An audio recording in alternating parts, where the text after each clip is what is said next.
India, a country with two different stories. One side there's an India of millionaires, India of ultra wealthy high net worth individuals. For a small glimpse, Mukesh Ambani, जिन्होंने अपने बेटे अनंत अंबानी की grand शादी में nearly 5,000 crore रुपए खर्च किए थे।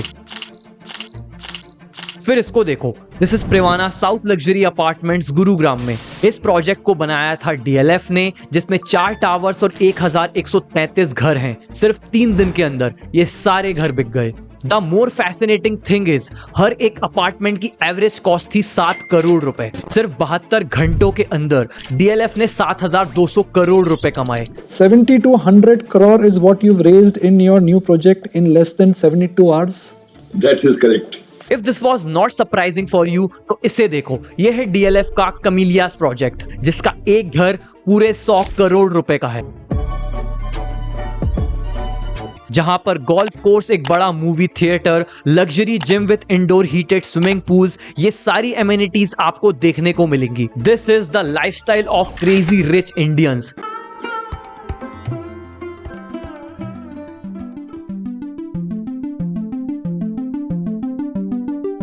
In 2024-25, India is adding more and more millionaire at an insane rate. And you know, अगले 5 सालों के अंदर ऐसे इंडिविजुअल्स जिनकी टोटल नेटवर्थ 250 करोड़ रुपए है, उनका नंबर 50% से बढ़ने वाला है। Indian economy is growing at an unprecedented rate, but on the other side there is an India जहां पर बॉटम 50% पॉपुलेशन साल का 1 लाख रुपए तक नहीं कमा पाती। According to world inequality report 2024, India की top 1% population holds 40.1% of total national wealth, top 10% holds 64.6% and bottom 50% holds only 6 to 7% of total countries wealth. Shocking, right? This is the wealth inequality graph of India since 1980 to 2024 and you can clearly see अमीर और अमीर बनता जा रहा है, गरीब और गरीब। अमीर गरीब के बीच का गैप कंटिन्यूअसली बढ़ रहा है। But in this video we are going to focus upon the wealthy, high net worth individuals who are changing and redefining the meaning of luxury in India.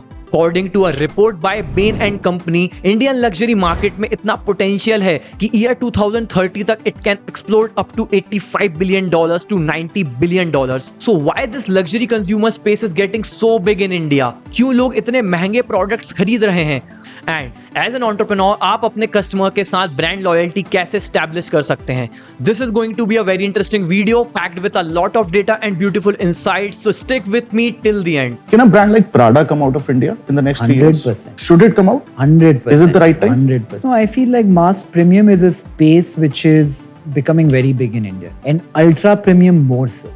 India का लग्जरी मार्केट एक perfect golden period से गुजर रहा है। काफी सारे international luxury brands India में enter कर चुके हैं, जैसे कि फैशन में Louis Vuitton, Gucci, Christian Dior, Hermes. Even for the first time Bollywood celebrities इन इंटरनेशनल ब्रांड्स के फेसेस बन रहे हैं। Deepika Padukone with Louis Vuitton, Alia Bhatt with Gucci, Priyanka Chopra with Bulgari and etcetera. फिर इंडिया में luxury car makers like Mercedes, Lamborghini, BMW, Porsche, Audi, इनकी record breaking sales हो रही हैं। Mercedes reported highest retail sales ever in India last financial year with hoping sales of 17,000 units sold. India में लगभग 1 साल के अंदर 42,000 लग्जरी कार्स बिकी हैं। अकॉर्डिंग टू गोल्डमैन सैक्स रिपोर्ट, हम इंडियंस की परचेसिंग पावर लगातार बढ़ रही है और इंडिया के अंदर एक एफ्लुएंट क्लास का राइज होना शुरू हो गया है, जिनकी हाई लेवल ऑफ इनकम होती है और वो साल में $10,000 से ऊपर ही कमाते हैं, जिसकी वजह से इंडिया में लग्जरी गुड्स और प्रीमियम सर्विसेज का कंजम्पशन लगातार बढ़ रहा है। There is a crazy big market in India which is very affluent, which will pay a certain premium for the sake of the premium. अब इंडियंस वो products नहीं खरीदना चाहते जिसे मास क्राउड देखता है, वो कुछ ना कुछ एक्सक्लूसिव चाहते हैं। और आपको पता है, ऐसी कंपनीज जो मास मार्केट ऑडियंस को छोड़कर हाई इनकम कंजम्पशन ऑडियंस को टारगेट कर रही है, वो ज्यादा तेजी से ग्रो हो रही है। एग्जाम्पल के लिए लुई फिलिप, जो कि एक प्रीमियम मैन वियर ब्रांड है, ये ज्यादा तेजी से ग्रो कर रहा है कंपेयर टू पीटर इंग्लैंड, जो मास पॉकेट के लिए अफोर्डेबल सेगमेंट में आता है। In footwear, Metro is going faster than Bata and this list goes on.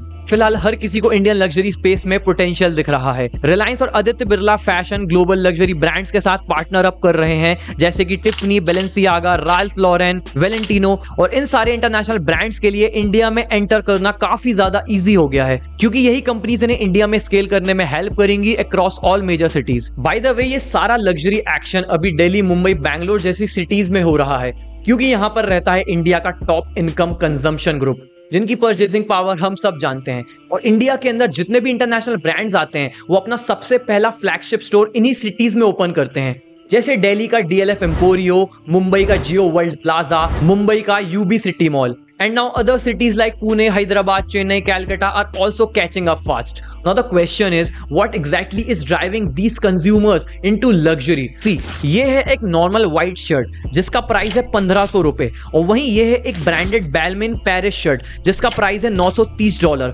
Approximately 78,000 rupees. तो ऐसे क्या साइकोलॉजिकल ट्रिगर्स हैं जो किसी वेल्दी इंसान को इस शर्ट को बाय करने में कन्विंस करेंगे? सबसे पहला है सोशल वैलिडेशन एंड स्टेटस. लोग लग्जरी प्रोडक्ट्स खरीदते हैं ताकि वो दुनिया के सामने अपनी वेल्थ फ्लॉन्ट कर सकें, वो डिफरेंशिएट कर सके खुद को कि वो एक एलीट ग्रुप से आते हैं, ना कि मास क्राउड से. फिर सारे फेमस सेलिब्रिटीज, रैपर्स ये सब पहनते हैं, जिनको देखकर हम इन्फ्लुएंस होते हैं. फिर एक ह्यूमन नेचर होता है, हर कोई एक दूसरे को खुद से कंपेयर करता है, स्पेशली इंडिया जैसे देश में जहां पर अमीर गरीब में इतनी इनइक्वालिटी है.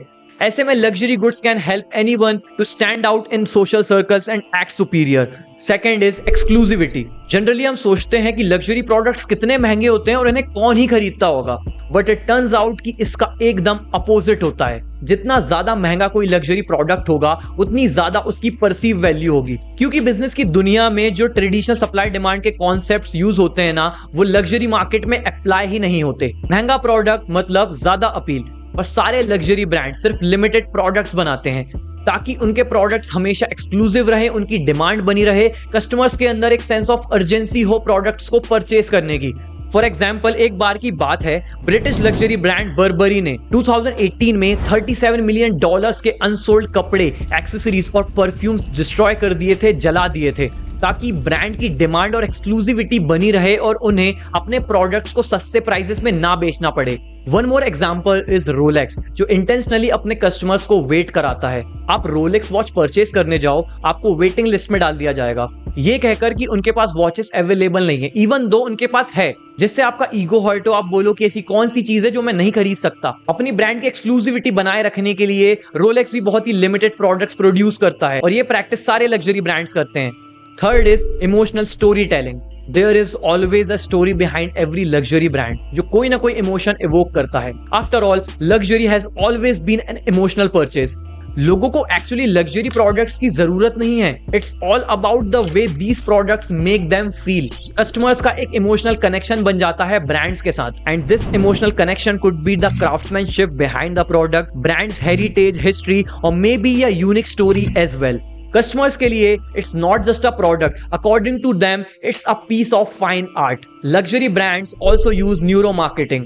न्यूरो मार्केटिंग में बेसिकली ह्यूमन ब्रेन के ऊपर बहुत सारी स्टडीज और रिसर्च की जाती है.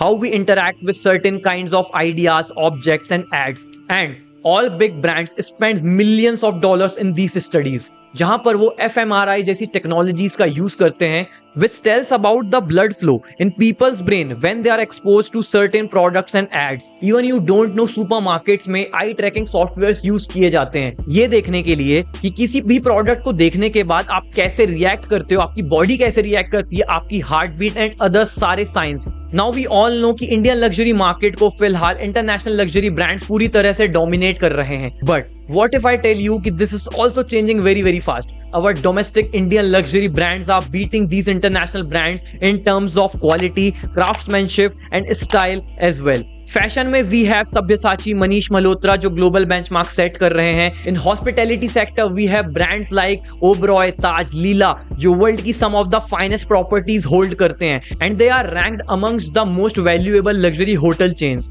इन jewellery we have Tanishq, Zoya, Kalyan jewellers and etcetera. In future India में हमें काफी सारे लग्जरी ब्रांड्स का राइज देखने को मिलेगा, जो मे भी प्राडा, गुची, बैलेंसियागा जैसे ब्रांड्स को भी बीट कर देंगे. जैसे जैसे इंडिया की एफ्लुएंट पॉपुलेशन बढ़ रही है, there is a large headroom for growth. According to Simon Kucher, this is the right time to enter Indian luxury space. So that's it from my side, guys. Please share this video with future entrepreneurs who are bullish in Indian luxury. If you learn something valuable, please hit that like button and subscribe to my channel for more insightful case studies.